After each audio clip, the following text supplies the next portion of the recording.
I'm Shanta Navarro Perez with the Presidential Living Team, powered by Compass, on a mission to make your real estate goals a reality, with a commitment to exceeding your expectations and dedication to providing concierge service. I'm here to guide you every step of the way.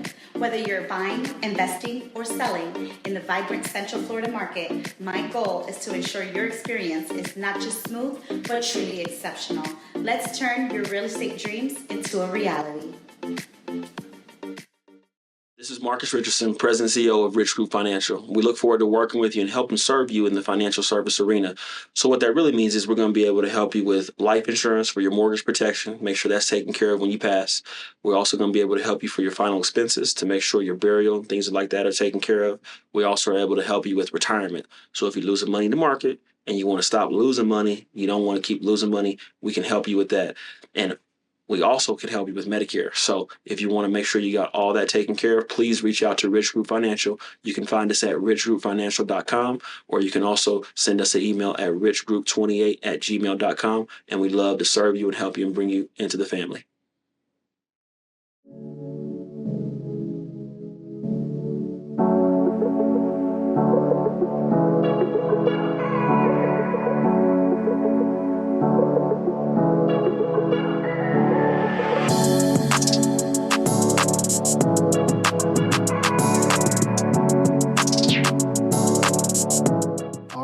Welcome to the Pro Formula Podcast. I'm your host, Tarek Shabazz, and this podcast is all about professional development. So if you're trying to take your professional skills to the next level, you're in the right place. In order for us to be able to bring you this great content, I'm going to need you to like, subscribe, or hit that bell on our YouTube page. You can also go to our Instagram, or you can go to our Facebook account. We look forward to seeing you at our next show. Thank you so much for tuning in.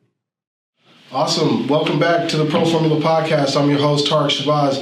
And here at the Pro Formula, we help professionals get the wisdom and the nuggets to take themselves to the next level.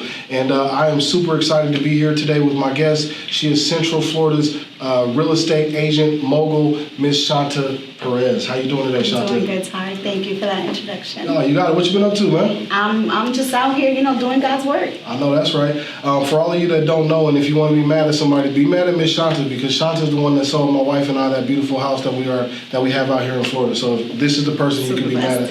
There we go. So talk to me a little bit about real estate. What you been up to these days? Yeah. Real estate's been good to me. It's afforded me the opportunity to live the life that I've always wanted to live. The real estate market is moving and it's booming, despite what you might hear on the streets or in the news. Yeah. So this year has been very successful, and so I'm grateful. Now, is that because I can't deny, I'm hearing in the news, interest rates are high, people are having a hard time getting approved for homes.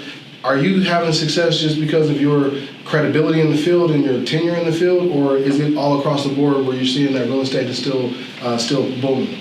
Yeah, I think all across the board, it's a different year. Everybody's kind of had to pivot. Yeah. But every year things change, right? I get that, but I'm looking in the news and I'm seeing that interest rates are higher. What's that mean for a buyer? I mean, I think that you can be strategic when it comes to interest rates, right? There's different ways that you can go about securing a loan. You just got to be creative. There are buy down rates that you can do. You can buy down points. You can do a 2-1 buy down. There are a lot of different ways, but unless you connect with the right person and the experienced person, you're just gonna listen to what you hear in the news. Yeah. So one of the things that I'm thinking is, like, if you're paying rent right now, it seems like people's rent is increasing. So why wouldn't somebody buy a house even if the interest rates are a little bit higher? Yeah. Something I like to do is I'll tell my renters, pull out a calculator, like, how much is your rent, right? $2,300 a month. Calculate that times 12 months. Yeah. How much is that? Are you okay with throwing away $40,000 that you're not going to get back when it's, $25,000 out of pocket to buy a house today? And with the programs that are available, we've got buyers coming out of pocket, no money. Yeah. So if I'm a first-time buyer, or if I'm looking to purchase my second home, is that still the reality that I can come into a house with a low down payment? Or if I'm a second or third-time buyer, am I going to likely have to come with that 5 to 20% depending on the loan program? Yeah, I think there are a lot of programs available to you as a first-time home buyer. If you've never been, even if you've purchased a home before, but you're not on the deed of a home and you haven't purchased one in the last 3 years, you're still considered a first-time home buyer. So that's something a lot of people don't know. But if you've already out there, you already have a home, you just want to make sure you take care of credit, you're able to qualify for a conventional loan, and there are very low, 5% programs out there for you. Yeah. Now, for you all that don't know, Shanta's done over $500 million in real estate transactions. What is that like? Is that just transacting like crazy, or is that spaced out over time? Talk to me about that. That's crazy. Y'all, that's $500 million. Are you kidding me? That has been paid throughout the 8 years of business that I've had. I am a solo agent, so most of the business has been produced on my own. Nice.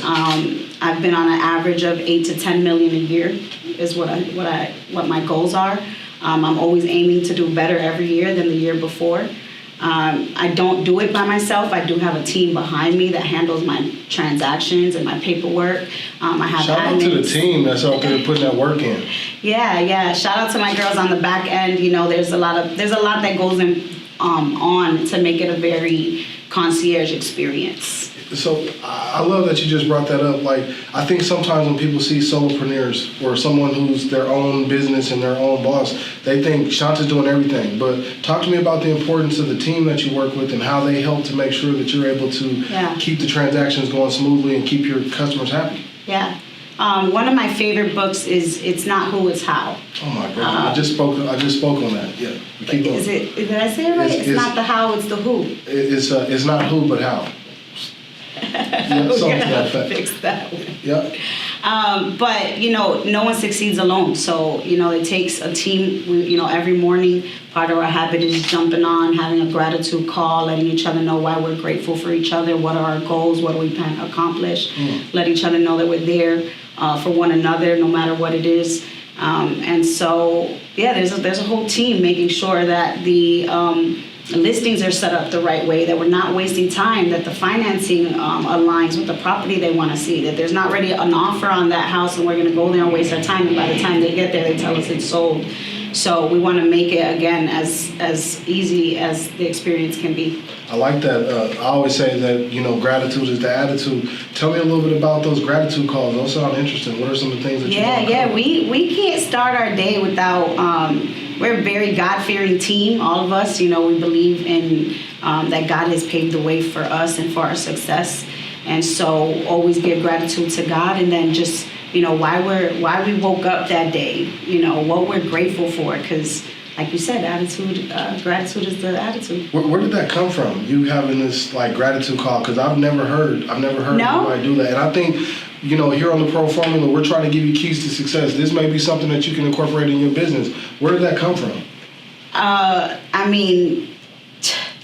We have a firm foundation in God. So when we wake up every day, our gratitude is to Him. Is that we were able to wake up another day. When I go to sleep, my gratitude is that my children are in their bed and they're home. So you got to lead with that. That's what fuels me. And so, growing a team, I want to make sure that we keep that foundation firm. Absolutely. Now, is this everybody on your team is on this call? Is it just you and a couple members of the team? Who all participates in this call? Yeah. It's our team. So it's us, and we actually all meet every day in person, Monday through Friday. So we're together in an office setting. Okay.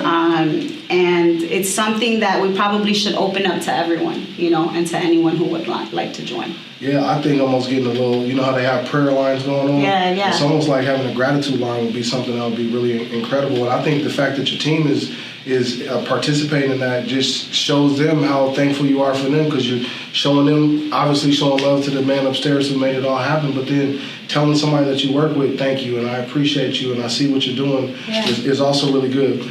After you get the gratitude call going, talk to me a little bit about your schedule and your routine. Going back to the gratitude, we also send gratitude messages. So we'll take 5 people a day and make sure that we show them what we're grateful for. So I like to do a video message and send a video message to 5 people every day. And so does my team. So I just wanted to... Where are those, who are the people that you send them to? Are they clients? Are they... honestly, for me, it's the first 5 people that come to mind that in that moment and in that day. And every day it's somebody different. That's crazy. I usually call my mentors on Tuesday mornings and just tell them how much it means to me that they help me, and I remind them of things that they've done for me over my career. And these dudes are crying. Dudes or women, they'll be breaking down crying, because I think people don't hear thank you enough. Yeah. People don't hear you made a difference in my life or you mean something to me enough. So I really commend you and commend your team for doing that. That's powerful. Thank you. So back to your schedule. So after you guys do your gratitude call, talk to me a little bit about what a day in the life of Shanta looks like. Yeah. Discipline is really, really important as an entrepreneur. It's like I have to be my own boss every day, and I have to tell myself, like, if you worked for someone, what would that look like? So even though I could sleep in if I chose to, if I had a real job out there, I wasn't sleeping in. I'd be sitting in traffic, trying to make it and clocking in time. So discipline is really important. Our daily schedule, I'm up by 6 a.m. I've tried the 5 a.m. club. It's not for me. I can't do it either. I can't do it. But 6 a.m. works for me. 6 a.m. I'm up. First thing is giving thanks to God. That's the first thing I do. I spend about 30 to 45 minutes, sometimes even an hour. I'll jump on some prayer calls that are available to me from other friends. So I spend about an hour from 6 to 7 with God. From about 7 to 8, I am dropping off the kids and getting everybody settled. From about 8 to 8:30, I'm back home. I am walking the dogs. I'm getting settled, getting ready to start my day.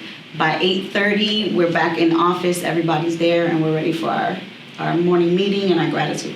So you see Superwoman is still helping the kids get to school. Superwoman is still out there walking the dogs. That's incredible. And then you get yourself into the office, and then whatever the day. It's 8:30. Like, I know that if I'm not in the office by 8:30, I'm behind. So getting that head start in the morning is super important.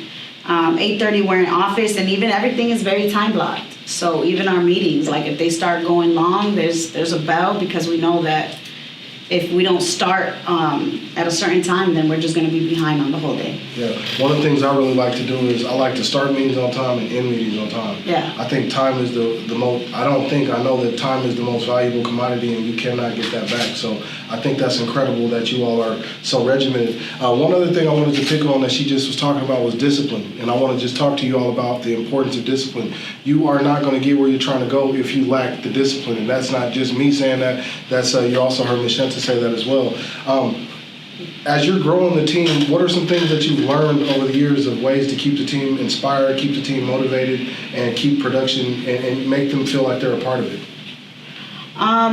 It's, I put a lot into being a good leader and making sure that, like, I don't take over and think that I know it all, right? We all bring something to the table. We all have value, and really sitting down before we bring somebody on board and finding out what their asset is, what can they bring to the table, and how can they thrive in that position. So not everybody can be in real estate. Not everybody can do sales.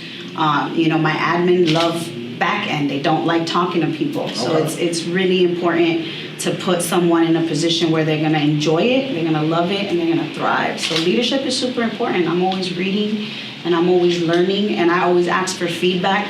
I've got thick skin, so I want my people to tell me if they're not happy with something that I'm doing and how can I be better. But I expect the same. I expect to be able to do the same. Yeah, I always say leaders are readers. We should always be trying to grow ourselves and really grow ourselves in a leadership role. And for me, I remember as a young leader, I was what they call a charismatic leader. The charismatic leader can inspire people and they can motivate people, but when you leave the building, oftentimes that motivation goes with you. So They say when the cat's away, the mice will play. So I've really transitioned myself over, I'd say, the last 5-6 years into what we call a servant leader, where my job is to serve my team. I want to figure out what motivates them, what inspires them, and some of the things that I do with my team is I have weekly one-on-ones with them. Now, I legit get with each of those members of my team. I sit down with them and I talk to them, and we start all of our one-on-ones with, how's the family? What's going on? I know about my people's soccer games. Right. I know about the extracurricular activities that they're doing with their families, because I feel like the more that I invest into them, the easier it is for them to invest in me. Correct. Are you seeing similar type of? I try to give like the Chick-fil-A experience. Yeah. Right. Shout out to Chick-fil-A. What's up? You never have a complaint when you go to Chick-fil-A. You're in, you're out. Yeah. The service is exceptional. You're happy. Sometimes my kids are like, "Did you check my sandwich?" And I'm like, "You don't have to. It's Chick-fil-A. They got it right." You know what I mean? So we pride ourselves in delivering that, and I do the same for my team. Yeah, I think that creates trust. when you know that you can depend on somebody, like not even looking in the bag, just saying, yo, this is Chick-fil-A. And now that you say that, I don't remember the last time Chick-fil-A messed up an order. Yeah. And they're just paying attention and doing that. I assume that you have to do similar types. You have to be that same kind of person while you're in business and ensuring that you're taking care of your customers. What does that look like in real estate? We know what it looks like in fast food, but what does that look like in real estate? Yeah. Wow. Systems. It's systems that we need to follow, and there's a checklist from start to finish. We don't ever want anyone to have a different experience than someone else. And so we say every transaction is luxury. Yeah. You know, a $200,000 transaction or $1 million transaction, we treat all of our clients the same. They all receive the same amount of love.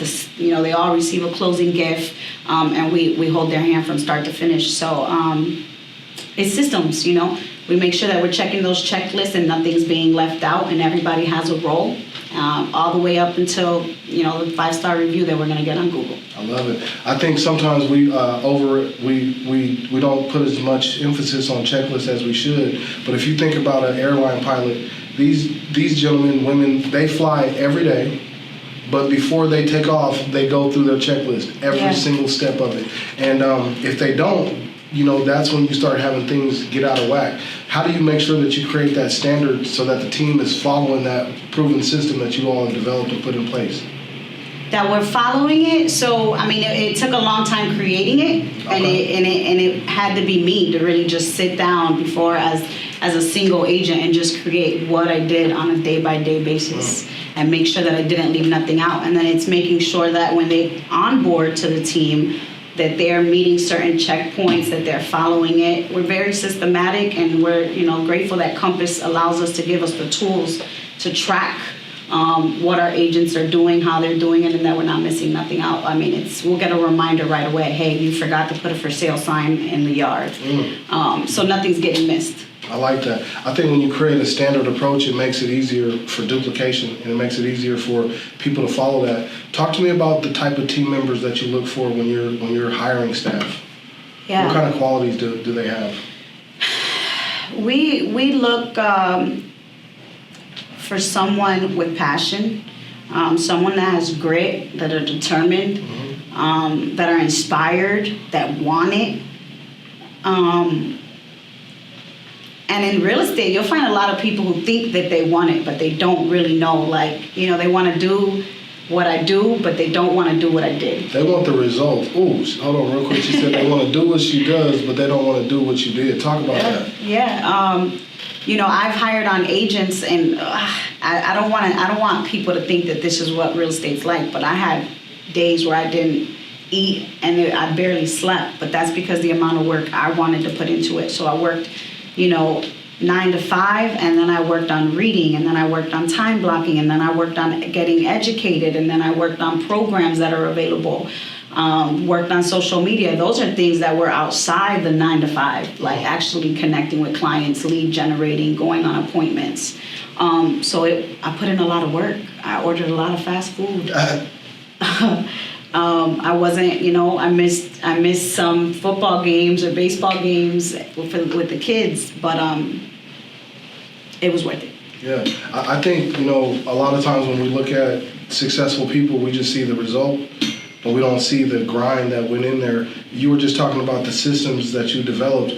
I gotta assume that a lot of that came from you learning from your failures previously. How was it when you first got into real estate and first, you know, got into, you know, the market? The systems were created from just finding myself doing the same things over and over, writing some of the same emails and doing the same tasks that I thought to myself, there's gotta be an easier way than just doing this. And creating the system, spending money, buying the tools that I needed to like speed up, to speed my business up, to have leverage. You know, I wanted to focus on the top 20%, which was talking to people and going on appointments. I didn't want to tie myself up with all the other things that are, because we wear a lot of hats in real estate, you know, marketing. I love marketing, it's fun, but it's not generating my, you know, I got to get out there and meet a certain amount of contacts a day in order to meet my goals. So that's something I have to leverage off. I I remember in my earlier years, somebody was like, I'm like, well, I got all this that I got to do and I don't know. And they're like, how old are your kids? And I was like, oh, they're 10 and 12. And she's like, they can put context into the system. So really like leveraging off tasks so that I can focus on, you know, the top 20% and bring home the deals. Well, what does your family think about the business that you're building and your girls? I know you got 3 lovely daughters. Like, what do they think about mom and the business that you're running?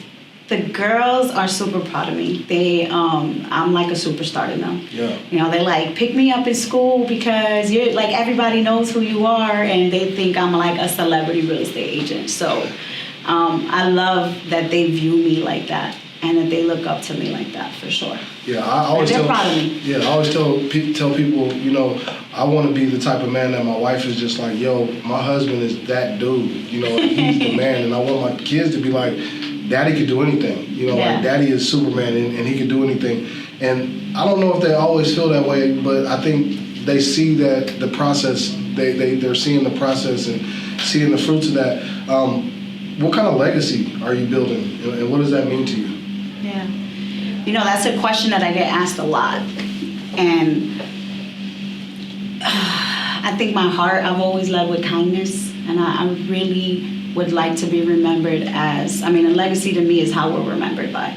I'd like to be remembered by somebody that touched every single person in a positive way that they encountered. Yeah, I want to be the kind of dude that's like, you know, those oil paintings that are up in people's houses. I want my family to have an oil painting of me, and I want my great-grandkids to be like, that's Grandpa T. You know, Grandpa T, he's the reason that we live like this. And they're like, did you meet him? He's like, I don't know if I met him, but he touched my foot when I was a baby. You know, I want my generations behind me to be like, man, that was the guy that put on for my family. I went to an event one day and they said, I want everybody to stand up. And everybody stands up and they said, if you know your grandma's name, you sit down.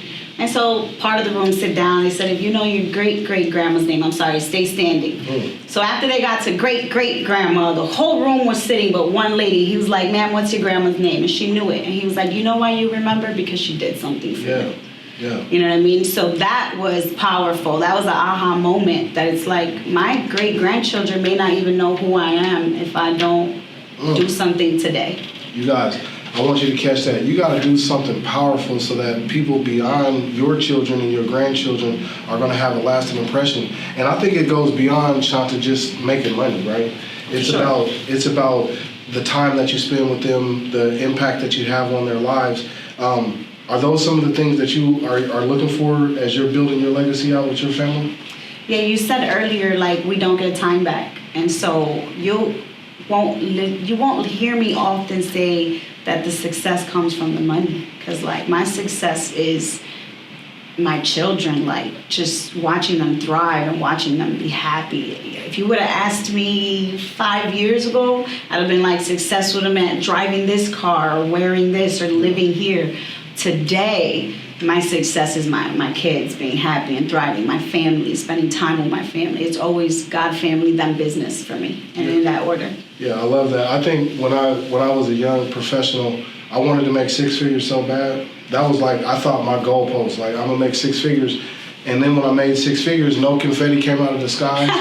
I was thinking, you know, there's gonna be confetti coming out of the sky. It's gonna be like people pat me on my back, hey, you did it. But then when I got there, I realized that's really not anything to like push yourself for. Like, it's nice to have, you can make some money, but I like what you just said. It's like, it's gotta be beyond money. Young people don't get there. How can we help young professionals who are so focused on that milestone shift that mindset and start thinking about the long-term effects of success? Yeah, it's funny you say that, because I have a daughter who'll be 18 in 3 months.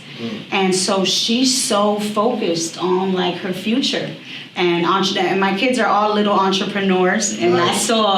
I saw your little one on Junior Shark Tank. On Shark Tank Junior, so that gave me chills. She did her thing, 7 years old. So to see that, I know that we inspire them. You know, right now, 5 years ago, my kids told me, I don't want nothing to do with real estate. I don't want nothing to do with real estate because you don't have no time and you don't have no friends. And now my daughter's 18 and she's like, will be, and she's like already studying for her test, ready to take her exam, and ready to jump into real estate because she knows I always say it is the vehicle that is going to get us to where we want to go. Our life is not just going to be real estate, but it's going to get us to do the things that we want to do. We got to dream big. You have to have big goals. You just said making 6 figures. You thought that was huge. And I remember my first year of real estate. All right, thank you all for joining the show. Just a quick reminder, if you like the content that you're receiving and you want to help us out, we really would appreciate that. If you want to help, you can go to our Cash App, which is $the Pro Formula, or you can go to our Patreon account, which is patreon.com/the Pro Formula. Thank you so much. Your support means the world to us. They asked everybody in the room, like, how much do you want to make? And we were like, 60, 100, 60, 100. The rooms, and I've seen way past that, and it was unimaginable then. Yeah, I think that's interesting. It's funny. My youngest daughter, shout out to Zariah, she is my wife. First off, my wife is so incredible, and she is such this boss lady, and we're raising a baby boss. Yeah. And so last night I come back, I had done some recording, and I came back, and she has this app on her computer that she's writing a story, and as she's writing the story, she's adding her voice. And so my wife and I were talking, and she's like, Mom, you got to stop. Like, I'm recording right now. And so she sees what I'm doing when I'm at home and I'm working in the studio. And then she sees her mom constantly writing and journaling in her business. And I think that she's seeing that, and that's really shaping her. I just dropped my son off to college. Shout out to Amir, man. Do your thing out there in school. He's at Florida Atlantic University. And the degree that he chose to go after is the same field that I've worked in. And so they're watching what we're doing. Yeah. We're the example to us. They may not, like, teenagers don't tell you you're so cool all the time, but they're watching all the things that we're doing. So I would just commend you for the work that you're doing with your daughters. They're seeing that, and that's really helping them take that next step. And best of luck to your daughter when she's little Shanta, for y'all that don't know her. She looks just like her. She probably acts just like you. She's got a lot of that from you. So I want to just transition a little bit into you growing up. But before we do that, I wonder what would, like, 10-year-old Shanta, what would she think about you today? Oof. 10-year-old Shanta. You know what? I still hang on to my childhood. Like, a part of me still hangs on to my childhood. I think I've had conversations with 10-year-old Shanta. And I know we're right where we need to be. Like, we dreamt of being fearless and just going after it and being strong and overcoming so much that she'd be proud. I think 10-year-old Shanta would be super proud of you as well. Let's talk a little bit about where you grew up and how you were raised. Yeah. I am from the city of Chicago. Okay. Shout out to Chi-Town. Yeah, Chi-Town. I was going to call it Chirac, but maybe that's not what it should be called. Originally from Chicago, I grew up in the Humble Park area. I lived there till I was 19. Relocated to Central Florida at 19 years old. And I've been here ever since. What was it like growing up in Chicago? What was this, for people that aren't familiar, like, yeah, in our day as we were growing up, like, what was that like? So growing up in Chicago was amazing. It wasn't like what it is today. We had a really good time growing up. We spent a lot of time outside together. There was great culture. Block parties, running through the fire hydrants is one of my favorite moments. You see those on, like, all the old school movies where the kids in the city are, like, running through. Is that real? That's real. Yeah, really that's real. And so the other day, a friend of mine, like, never heard of that. And so that was shocking to me because that was just a regular summer day for us. Pop the fire hydrant open and just ride the tricycle through it. Was it due to, like, the heat, or why were y'all doing it? Yeah, it was hot. It was hot. Summer days is hot. We didn't have central AC back then. You had an AC in the window. But I spent a lot of time. I got 6 siblings. Well, I'm one of 6, so I spent a lot of time with my brothers and sisters. Once I moved out of the house, I didn't have that relationship with my siblings anymore. So my childhood was good. Yeah. What were, aside from, like, doing that, what kind of student were you? I was a pretty good student. I was in honor classes throughout, high school. And I started very little college there. I think I did a semester of college, community college, before I relocated to Central Florida. Awesome. So, I think I made Mom proud. I bring home good grades. I remember my brother used to like pad his butt because my mom was gonna come beat his butt, and I was like, ha ha, you know, I got A's and B's and I'm on honor roll. So I'd like to say I was a good student. I was a really good student when I was a kid. You know, I had a sister. I'm one of 6. I'm the youngest, and I had a sister who was right older than me. Shout out to my sister Sophia. She was a year older than me, but I used to have to help her with her homework because I hated her getting in trouble. Yeah. And my dad was one of those dads that was like, come read me at the end of the day. Like, I want to hear your spelling words. Let's read them. Right. I want to hear them off. And she would get in front of them. She would get so nervous. So really, math was her biggest. That was her issue, was in math. And I would do, just as an example, like 5 + 2 is 7. And then I'd be like, cool, we worked that one out. So I'd be like, all right, what's 2 + 5? It was a whole nother math problem. And so I think, you know, I remember in my childhood growing up, I think academics was important. And I really remember like being a part of a team with my sister. Like, I always was a year ahead, it seemed like, because I was doing her homework and like having to figure it out before Dad got home. I got a question I always want to ask, like, how would your kids do if they grew up in your household? Like, how do you think they would feel? Oh man, I feel like our household is very much like the household I grew up in. Okay. I always say I think, because that's the way I raised my kids, how I was learned to raise. I cooked the same meals that my mom used to make us. The only thing is now we got Dad, right? So we incorporate Dad's upbringing, which was amazing. And so I think they would do amazing, and they would thrive in a similar household as they are today. Nice. How would you do in today's environment? Oh man, let me tell you, my daughter's studying for the SATs, and so when you asked me about being a scholar, like I still got it, because like I was helping her and I was acing these questions, and I was like, okay, algebra. But I couldn't believe that she didn't do math the way I did math. That's right. And so she was struggling, and then I said, well, this is easy. You just do this and this. And then she goes, but that was so easy. They don't teach us that way. So I don't know how I would do today. I'm not a fan of some of the schools. You know, as a real estate agent, I'm looking at what's going on, what the school systems look like. Obviously, families, that's one of the biggest questions they ask when they relocate here. And so that's important. Yeah, absolutely. I think the biggest difference for me will probably be social media. I think just everybody having phones out and being able to video record everything, I think that would have been, I think I would thrive in this environment today, but I think it would have been, that's probably the biggest difference, I would say, is just the social media component of it. And our kids have, to me, so much more than we had growing up. I don't know about your upbringing and if you all were in an affluent neighborhood or any of that, but it was tough on us, you know, growing up. And we certainly didn't have a lot of the extra things. You know, we had, our parents gave us what we needed. Shout out to my mom and dad, who have always held us down. They're probably watching the episode right now. They've always held us down. And I always say we were big on love and we were big on knowledge. I would ask my dad, how do you spell something? He's like, hey man, you remember that dictionary that I went and bought for y'all? Go look that word up and tell me how to spell it. Or, you know, the Encyclopedia Britannica came out and my parents bought us that, and that was how we did research. And I look at the way that the kids are able to just get online, type in a couple keywords, articles, where we were having to do the Dewey Decimal System, and we were having to look books up and having to do a lot of research, you know, that way. So I see a little bit of a difference. They have a lot more access to information than I think we did. Yeah, correct. I agree. Yeah. So in terms of your childhood, 1 to 6, how was that?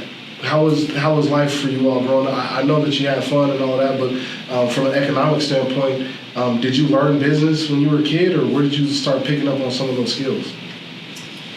You know, my mom is, my mom is a superstar in my eyes. Like, I mean, a lot of us feel like that about our mothers, but my mom, you know, was a single mom, 6 kids. She was getting her PhD when I was probably 17. What?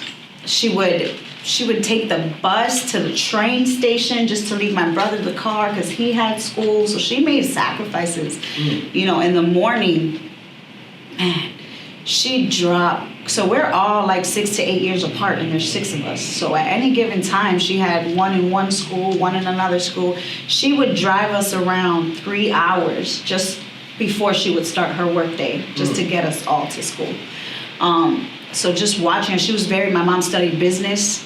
So she, we would sit there at the table and watch her pull out her calculator, watch her do finance, watch her do budgets, watch her do her receipts. She shopped like crazy, so I knew percentages and how to take 20% off of a, Was she transparent about like teaching you all that, or was she just doing the work and you were observing? No, she was doing the work and I was observing and I was watching. So I think that's where I got a lot of it from. Yeah. From just watching her. What are some of the things that you learned as a young Shanta that you're also seeing, like, I do that still today? So things as a young Shanta, I've always been fearless. So like, you tell me to go do something, I'm gonna do it. I bet you can't. My family's favorite thing was I bet you can't, because I was like, I bet you I can. So I'm fearless. I go after it. I've always been able to connect with people, build community, do things. I remember as a little girl, I used to go out in my neighborhood and knock on doors and just bring food to my neighbors. And I do a lot of community work now. So I think all of that kind of goes hand in hand with who I am today. Yeah. When you were a child, like let's say 10, 12, 15 years old, what did you want to be when you grew up? I always wanted to be a nurse. I wanted to be a nurse growing up. When I relocated to Central Florida, I started the nursing program at Valencia. I've beat myself up a lot because I came really close to finishing. And I didn't finish because I no longer had a passion for it. So sometimes I'm like, man, you should go back and you should finish that, just to say I finished it, but it's not something I have a passion for anymore. If it doesn't serve you anymore, it's probably not necessary. But I think I can understand. When I was a kid, aside from wanting to be a football player, y'all know I was a football star. I wanted to be a businessman so bad. Really? I just always loved the idea of making my own way. And when I was a kid, I was always a leader. Like I remember we built a clubhouse in my backyard, and I asked my dad. I said, "Dad, can we build a clubhouse?" And he said yes, because he didn't think that we would be able to source the material to do that. Of course you did. So I went door to door, knocking on people's doors, just saying, "Hey, do you guys have any spare wood that I can have? I'm building a clubhouse. Do you guys have any spare wood?" And my sisters and all my friends in the neighborhood, shout out Hoffman Heights, they would always say, like, "We'll go with you, T, but you got to be the one to knock on the door." I was the one that had to knock on the door and ask. But then once they were like, "Yeah, we got a bunch of wood back there," then they would just go over there with the wagon, we'd fill it up. And I remember putting this clubhouse together when I was a kid, almost like I was a construction GC, like a general contractor, where I was sourcing materials. Like, okay, we got all the wood. And then I say, "Hey, you got to be the one to do this, and you do that," and they follow me. I didn't understand. Yeah. I didn't understand then. Yeah. But I see it now. I was always like a natural leader, an organizer. I was always putting things together. And when we finally got the clubhouse built, I remember I was doing like QC checks on the house, where we would bring the water hose out and we'd do like this over the water hose, and somebody would have to sit in there and we'd see, oh, there's a leak right there. And we're like, all right, man, we got to patch this up right here. All right, let's do a water check. And we did this like every day, a water check, because we wanted to be able to hang out there. And we ran cords from my room into the clubhouse so that we could power up a TV and a radio station. And when I look back at my childhood, I'm like, T, you always have kind of been a leader. Do you feel the same way when you look at your life? You said fearless was the word that you used to describe yourself, and kind of a people person. I feel like you have to almost have those same qualities to be successful in real estate. Yeah, I'm listening to you say it, and that's me, right? They were always the person they were going to push to the front and be like, "Go, you got this." And then the door would open and I had the conversation, and then all of a sudden everybody had a person down. They're like, "Oh, and I'm so and so," and I'm like, and still to this day, I still see that, a lot of that in me.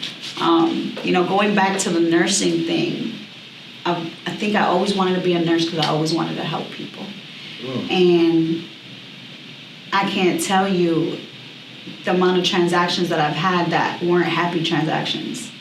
There's either been a loss, a lot of them have been a loss in the family, where I've had people cry on my shoulder, and I thought to myself, well, I'm still out here and I'm still helping people. You know what, Shanta, now that you say that, it's funny, interesting funny, because I remember going to, when I first came to Florida, you provided community to my family. And I remember you like, man, we got this Easter egg hunt, bring your daughter out there, man, and we should come to the Easter egg hunt. And you put on for the whole community, like, I don't want to exaggerate, I would say probably 250 people. Is that a fair guess? Yeah, you think? that's about. Like 250 people there, and you provided food for them, and the toys and the candy and all of that, like. But once you said that to me just now, and you said, I guess I'm still kind of always been that. It's funny that you're not in nursing, but you're still taking care of people. And I don't know how many times I talk to you, you're always trying to find ways to be a blessing to others. Where does that spirit come from? I was born with that. I've always been a giver. One of my favorite books is The Go-Giver. Have you read it? Yeah, man. And it's always about not being a go-getter, but being a go-giver. And so I remember when I was about 20, and I had my own bills, and I'd call mom, and she's like, you need to stop being a giver, girl, because you got bills of your own. But God was always providing for me. Like, I always was like, I've never gone without. God sees my heart, God gives, and so therefore I just continue to give. I'm never worried about where it's coming from. You all are going to see throughout this season, almost everybody that we talk to is talking about giving and the importance of giving. So you've got to have that spirit of gift. But I want you to help that person that's like, I want to give, but I don't have enough. Like, how do you still give even when you find yourself being without? Yeah. And I struggled with that because it doesn't always have to be monetary. You don't always have to have, a dollar amount to give someone. It started one day with a smile for me. I was having a really bad day. I get emotional about it. I was having a really bad day, and I was walking through a building, and the janitor, who looked like he had even a worse day, just looked up and he smiled at me. And that smile just lit something inside of me that day. And so I've always said a smile could just change. A smile could change anybody's day, and that doesn't cost anything. It doesn't cost anything to be kind. That's powerful, man. I think you're allowed to be emotional here is good. I feel that, though. I think, a given spirit, I'm saying this on every episode, I'm going to say it again. I went to a conference recently, and they said, what is your gift? And everybody was kind of around the room and said, I'm going to stop you. Your gift is what comes easy to you, but it's hard for others. That's your gift. Is what's easy for you, but it's hard for others. And Shanta, I have a gift of encouragement. You do? You do? All my friends, they tell me, T, you always encourage me. I called to encourage you, but then you somehow encourage me. But it's easy I don't even try to. I just I don't know. I can see the good in others. I can see what it could be. If that makes any kind of sense. Yeah, I mean, you've God's always on time, and you've called me several times, right on time, and giving me encouraging messages. So yes, I agree that is a natural gift that you have. Yeah. And mine is making people feel good. Like, I get caught when I do my gratitude calls in the morning. They go, you don't even know what I was just going through right now. And that doesn't cost anything to pick up the phone and tell someone I was thinking about you today, or this is what you did for me. I want to let you know you inspired me when you said or did this, And I've had poor people inspire me. I've had rich people inspire me. I think that's part of you just always keeping your heart open. Some people are closed off and they can't see somebody that's not on their socioeconomic status or doesn't look the way that they're supposed to look. But the fact that you were able to see that janitor, and then he saw you, and you was able to get something from him. Some people would be like, I ain't looking at no janitor, like he's beneath me, So I think that's kudos to you and just a testament to who you are. If you could talk to 10-year-old Shanta, and you could just you only could have a couple minutes, and I know you said you're still talking to her, but if you could every once in a while we tap in. I'm like, hey girl, she's like, hey girl, you doing good? I'm like, yeah, okay. What would you tell 10-year-old Shanta if you could? I think life moves really fast. And sometimes you have to slow down to speed up.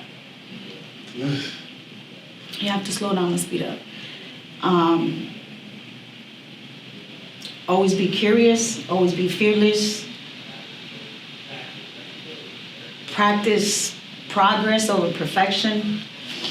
Yeah, are you listening to this? Like, she's full of bars. Where are you getting it?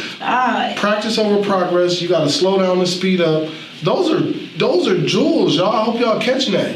Yeah, keep going. And ask questions. Always ask questions. Like, I used to not believe that I belonged in the rooms that I'm in today. I thought I wasn't smart enough. I wasn't old enough.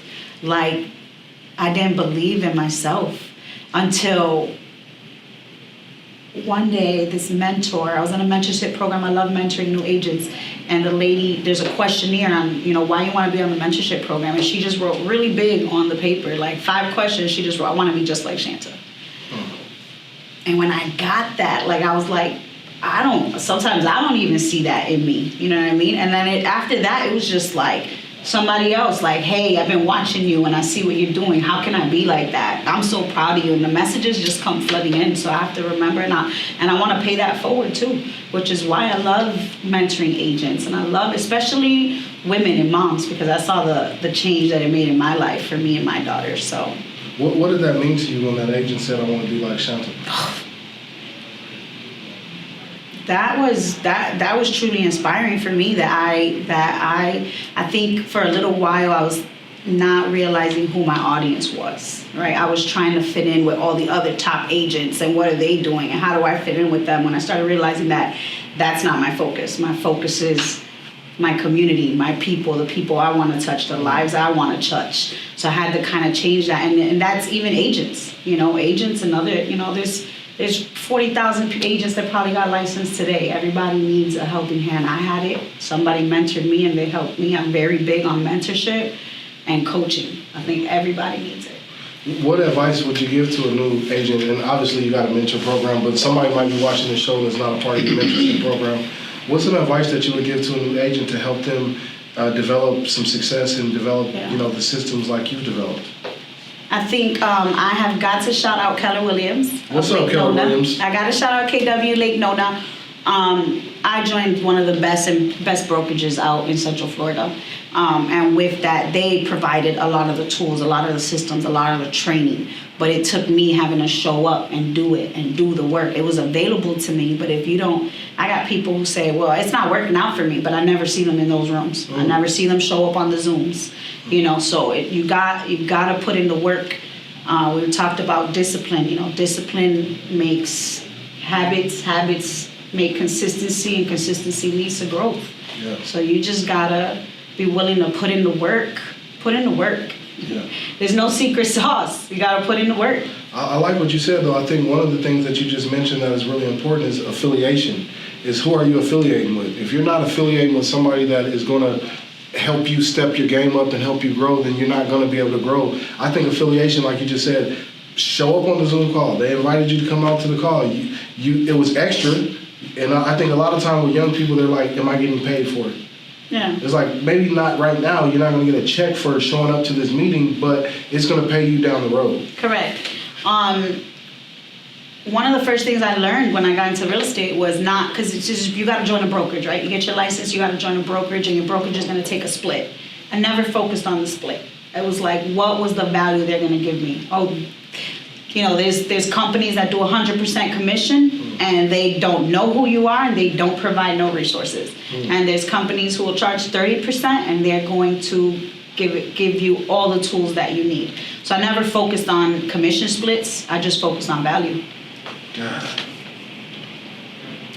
I think sometimes we're so caught up in like, but no, you're taking this little bit of money that you're stepping over a dime, stepping over a dollar to pick up a dime. It's like, no, the dollar is what you want. You don't want the dime, but you can't see past where it is right in front of you to be able to get there. That is so powerful. Like, you'll take a 100% commission job where you get all the money, but then you doing everything. 100% of nothing is nothing. Yeah. Wow. 100% of zero. You need to be a rapper, Shanta. Did you rap back in Chicago growing up?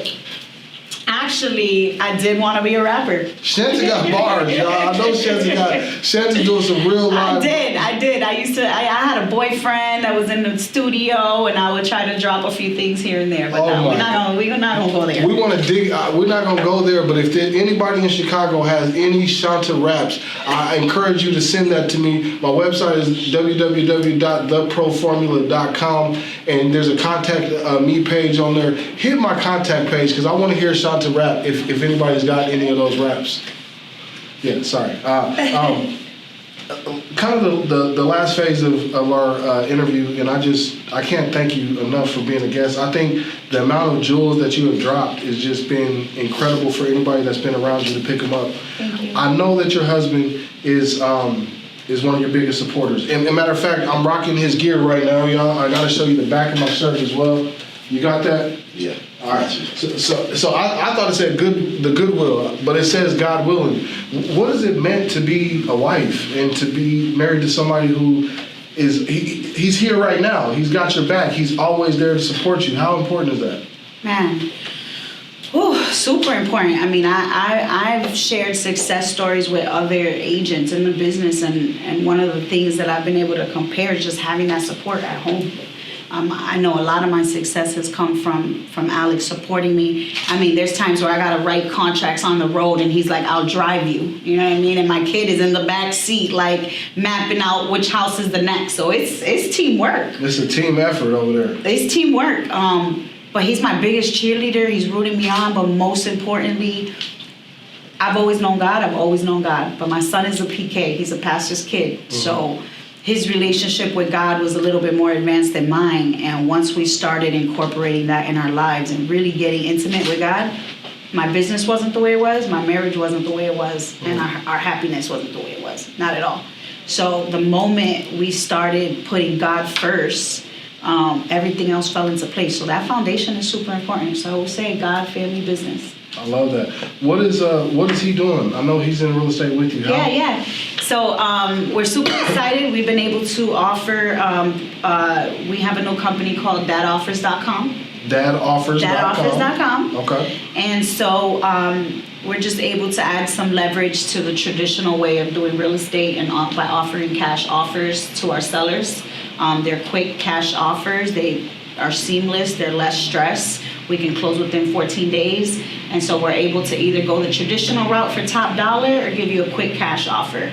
Awesome. So you guys are almost like, you got both sides of the market in terms of that. Like you got this distressed piece that you're working on the cash side, but then if they want the luxury or correct the residential homes or any of that you can do that as well. Yeah, so a lot of families that I speak to, they might be in a situation, distressed property, need to be out quick, and they're just looking for a quick option. So that goes over to dadoffers.com, or if they're not looking for a quick cash option and they just want to go the traditional route and net the most amount of money possible, then it comes over to the residential side. Nice. What's next for you? We're currently working on our portfolio, investing in some properties both here in Central Florida, in Puerto Rico, and then also trying to buy a 3-flat in Boston. Nice. And so we want to get into, investing. Some of the best deals come through our own hands. And I was so focused on sales and closing it that I wasn't realizing that those are some opportunities that I can hold for myself. So definitely we want to get into the Airbnb game. Yeah, man. And open up a few properties. And then I've been kind of thinking about maybe doing some property management. Love it. You'd be awesome. Yeah. This is my last segment, and I call it Settle the Score. Okay. So it's just a couple of 5 questions that I have lined up for you, and I just want you to just answer it with your honesty. Okay. Right? So we got to settle the score on this first one. She's from Chicago, so I think I know the answer. But is it Jordan or LeBron? Who's better? It's Jordan. That ain't even, she didn't even have to hesitate. All right, second one. If you had the opportunity to go on vacation in LA or Miami, which one you choosing? LA. LA over Miami? Yeah. Okay. I guess I saw that one. LA. All right, next one. Who had the bigger impact on culture? Is it President Obama, or would you say Dr. Martin Luther King Jr.? Tark. Dang. That's a hard one. I know. That's why I asked the question. Oh my I can't answer that. You can't answer? Man, no. All right. Should I let her off the hook on this one, y'all? I don't know if I should let her off the hook. But you gotta answer that. Like, one of them had a bigger impact on you for you. Who's the bigger Obama. impact? Obama. I can see that. Next one. Would you rather read a book or would you rather listen to like an audio? Read a book. Read a book. I'm a book reader myself. I like to highlight. Turn the put the page marker on there, come back to it, circle it, read it again. Yeah. All right, last question. If you're going on vacation, are you going on a beach resort or are you going for the nightlife? Beach resort, tropical. You want some tropical? Sandy beach, yeah. I need a beach in my life too. All day. Awesome. Well, Shanta, I want to tell you how much it means to me. Thank you so much for this. I want you to tell that camera right there, for those that are looking, that might be interested in buying a home, why should they go to Presidential Realty and why should they choose you as their real estate agent? I'm Shanta Perez, and I'm super grateful to have had this opportunity to spend some time with you guys and share a little bit on my success. I am your Central Florida trusted real estate agent for all your real estate needs. If you are looking for a concierge service and someone to advocate for you, I'm your girl. You can reach me at 407-747-0549. Instagram is Selling with Shanta, and I'm Shanta Perez on Facebook. Peace out. Awesome. Well, thank you for tuning in to this episode of the Pro Formula Podcast. I hope that you enjoyed my guest today, Ms. Shanta Perez. And my name is Tarek Shabazz, and we'll catch you on the next episode. Peace be with you all.